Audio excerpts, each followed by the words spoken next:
Time पे same height से एक साथ छोड़ते हैं, क्या दिखा? दोनों एक साथ गिर रहा है, देखो, है ना? दोनों क्या हो रहा है? एक साथ गिर रहा है। तो बेटा ऐसा क्यों हो रहा है? दोनों एक साथ गिरा ना, ऐसा क्यों? भाई मार्कर भारी है, उसे पहले गिरना चाहिए। पेपर हल्का है, उसे लेट से गिरना चाहिए, बट ऐसा नहीं हुआ। भारी मार्कर, हल्का पेपर, तब भी दोनों एक साथ क्यों गिरा? एक साथ ग्राउंड को क्यों हिट किया? यही जानना है मेरे को अभी कैलकुलेशन के थ्रू, प्रूफ के थ्रू। क्या है ना कि हम सब जानते हैं इस दुनिया में कोई भी दो बॉडी एक दूसरे को खींचता है, और जिस फोर्स से खींचता है उसे कहते हैं व्हाट? ग्रेविटेशनल फोर्स कहते हैं। तो उसी तरीके से ये मार्कर है, ये नीचे जा रहा है, क्यों? क्योंकि उसे अर्थ खींच रहा है, राइट? अब अर्थ खींच रहा है तो इसमें क्या हो रहा है? Produce acceleration. तो अर्थ के फोर्स की वजह से जो इसमें एक्सेलरेशन प्रोड्यूस हो रहा है उसे कहते हैं एक्सेलरेशन ड्यू टू ग्रेविटी। तो कोई बॉडी है, कितना तेजी से नीचे गिरेगा अर्थ के सरफेस पे, वो डिपेंड करता है कि बॉडी पे कितना एक्सेलरेशन लग रहा है। तो पहले तो ये देखेंगे कि एक्सेलरेशन जो है बिकॉज ऑफ अर्थ, उसका एक्सप्रेशन क्या होता है? क्या उस एक्सप्रेशन का, क्या एक्सेलरेशन जो ड्यू टू ग्रेविटी है, अर्थ के फोर्स के वजह से जो एक्सेलरेशन, क्या उसका बॉडी का मास से कोई लेना देना है या नहीं? राइट? तो चलो देखते हैं।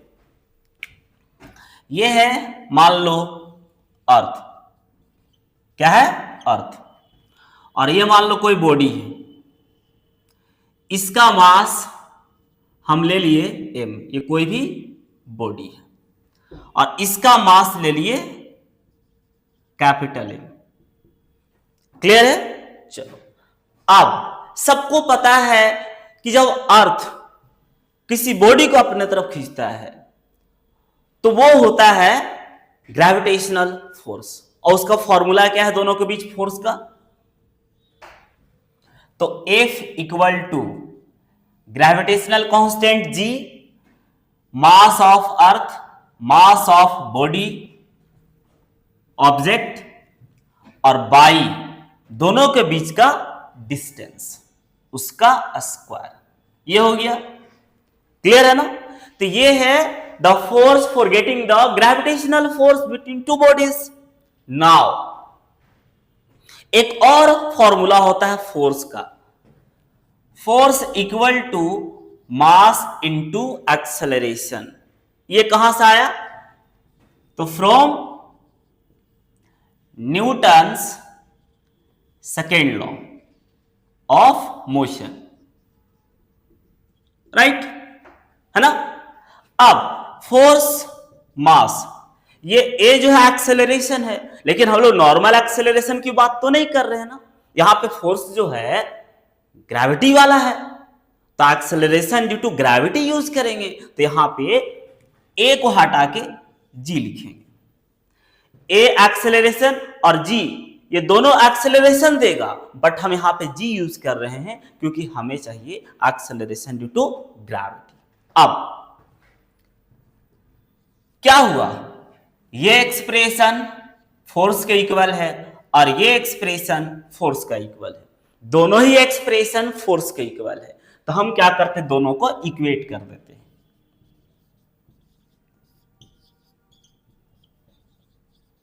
ठीक है?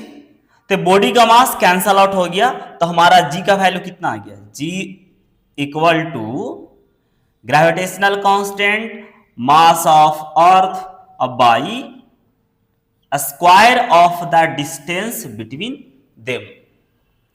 अरे भाई अब देखो, जो एक्सेलरेशन ड्यू टू ग्रेविटी है, इसका फॉर्मूला में, इसका एक्सप्रेशन में तुमको कहीं भी बॉडी का मास दिखाई दे रहा है क्या? मैंने बॉडी का मास को क्या लिया? Small M. क्या कहीं स्मॉल एम दिखाई दे रहा है? नहीं। अर्थ का मास है, ग्रेविटेशनल कांस्टेंट है, दोनों के बीच का डिस्टेंस है। मतलब कि जो एक्सेलरेशन है अर्थ के वजह से, उसको कोई लेना देना नहीं है कि बॉडी का मास क्या है। बॉडी वो 100 किलो का है, बॉडी वो 10 ग्राम का है, उससे उसको कोई लेना देना नहीं है। Acceleration due to earth, acceleration due to gravity का ये वाला एक्सप्रेशन में बॉडी का मास कहीं भी दिखाई नहीं दे रहा है। मतलब एक्सेलरेशन ड्यू टू ग्रेविटी का बॉडी का मास से कोई लेना देना नहीं है। बॉडी का मास 100 ग्राम है, बॉडी का मास 10,000 ग्राम है, दोनों को क्या करेगा, सेम एक्सेलरेशन से नीचे खींचेगा। और इसीलिए बॉडी का मास 10 क्विंटल है, बॉडी का मास 200 ग्राम है। अगर हम दोनों को एक साथ एक हाइट से गिराते हैं तो दोनों ग्राउंड को सेम टाइम पे क्या करेगा, टच करेगा। समझ रहे हो ना?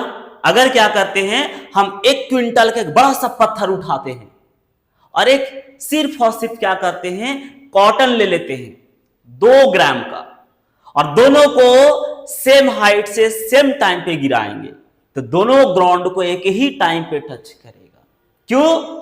क्योंकि दोनों का जो स्पीड होगा, दोनों का जो एक्सेलरेशन होगा, वो क्या होगा, सेम होगा। क्योंकि दोनों एक्सेलरेशन ड्यू टू ग्रेविटी से गिरेगा और एक्सेलरेशन ड्यू टू ग्रेविटी का उस बॉडी का मास से कोई लेना देना नहीं है। क्लियर है ना? तो इसीलिए इरिस्पेक्टिव ऑफ मास, अगर सेम हाइट से सेम टाइम पे दो बॉडी को छोड़ा जाता है तो ग्राउंड को सेम टाइम पे हिट करता है। तो आई होप क्लियर हो गया होगा। हाँ, आप अगर नॉर्मली ऐसे एटमॉस्फेयर में करोगे तो थोड़ा बहुत आगे पीछे होगा। काहे? क्योंकि ये जो है ना, most of the time justify कहां होता है, तो ये क्या बोलते उसको, वैक्यूम में होता है, जहां पे कोई भी तरह का एटमॉस्फेयर ना हो, कोई भी तरह का एटमॉस्फेयर ना हो। तो बोलोगे सर नॉर्मल एटमॉस्फेयर में ऐसा क्यों नहीं होगा? अरे बकलोल आदमी, नॉर्मल एटमॉस्फेयर में एयर है ना, पार्टिकल्स है ना, तो जब ऊपर से गिरेगा तो एक्सटर्नल फोर्स काम करेगा ना, रेजिस्टेंस। जैसे मान लो ये पेपर है, अब तुम क्या करता है, इसको ऊपर से गिराएगा तो क्या होगा, जो हवा है, एयर है, ये क्या करेगा, इसका सरफेस पे फोर्स लगाएगा, तो इसको गिरने से थोड़ा अपोज तो करेगा ना, एयर का रेजिस्टेंस कम करेगा, राइट।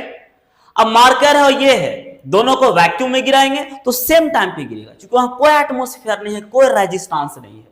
लेकिन अगर यहां नॉर्मली गिराएंगे तो क्या होगा, ये दोनों एक साथ नहीं गिरेगा। काहे? क्योंकि इसका सरफेस एरिया ज्यादा है तो इस पे एयर का रेजिस्टेंस ज्यादा काम करेगा, इसका सरफेस एरिया कम है तो एयर का रेजिस्टेंस कम काम करेगा।